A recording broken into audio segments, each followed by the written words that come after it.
Hi guys! Welcome back again to my channel. For today's video, ipapakita ko sa inyo kung paano ko magluto ng chopsuey.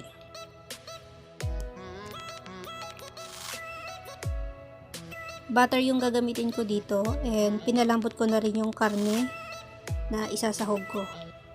The best ito sa fried fish. And ito yung gagamitin ko, oyster sauce.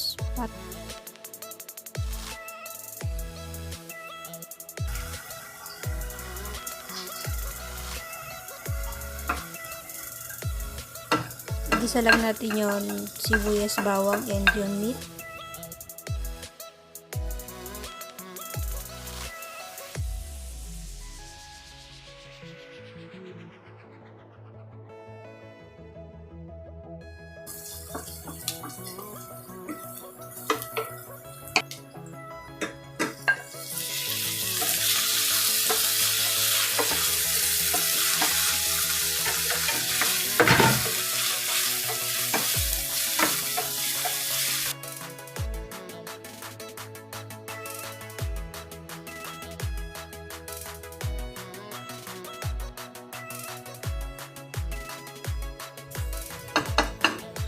And then, stir fry din natin yung mga gulay.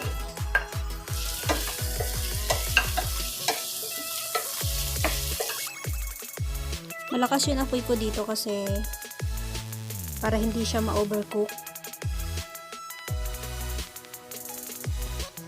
Kasi masarap ang gulay pag yung parang steam lang siya. Crunchy pa rin.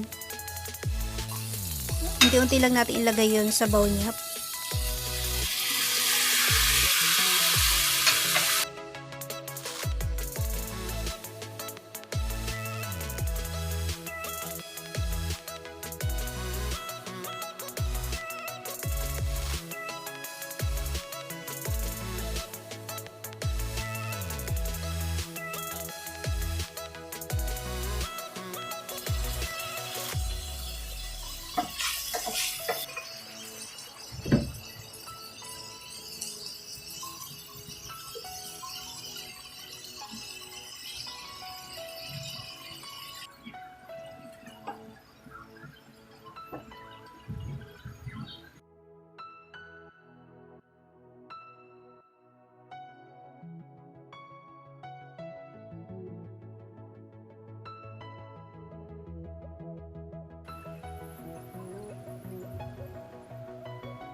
Dito ko na ilagay yung oyster sauce pag medyo malapit na siya maluto.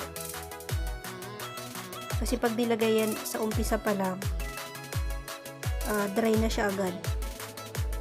Hindi pa luto yung gulay, wala na siyang sauce.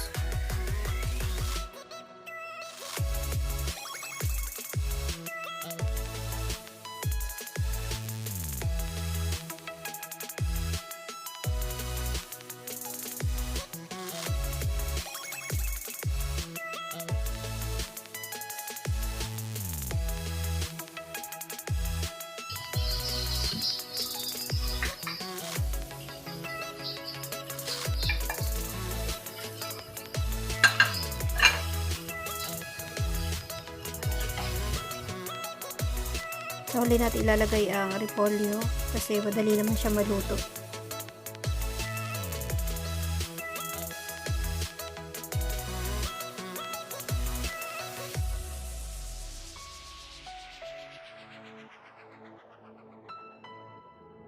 Pwede na siyang iserve. Ito ang akin chopsuey with oyster sauce.